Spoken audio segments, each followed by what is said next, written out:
BNP তো তখন বলবে কেন ভাই, আমি তো বলেই দিয়েছি স্বাক্ষর করার সময় যেখানে আমার দ্বিমত আছে, এখন আমি এটা পারতেছি না বাস্তবতা।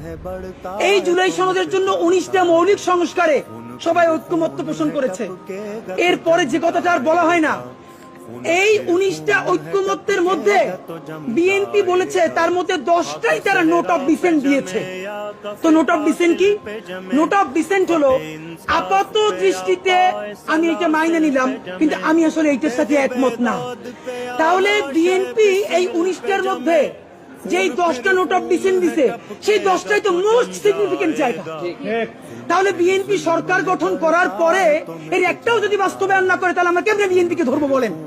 মানে এর আইনি বাধ্যবাধকতা কোথায়? বিএনপি তো তখন বলবে কেন ভাই, আমি তো বলেই দিয়েছি স্বাক্ষর করার সময় যেখানে আমার দ্বিমত আছে, এখন আমি এটা পারতেছি না বাস্তবতায়। মজার ব্যাপার বলি, সরকারের কয়েক জায়গায় জিজ্ঞেস করেছি, বলেন তো 19টা মৌলিক সংস্কারের মধ্যে আপনাদের কাছে একটা মোস্ট সিগনিফিকেন্ট কোনটা? তারা বলেছে সংসদের উচ্চকক্ষে পিআর ব্যবস্থা আনুপাতিক হারে। এবং আপনাদেরকে জানাই রাখি, সংসদের উচ্চকক্ষে যে পিআর, বিএনপি এখানে নোট অফ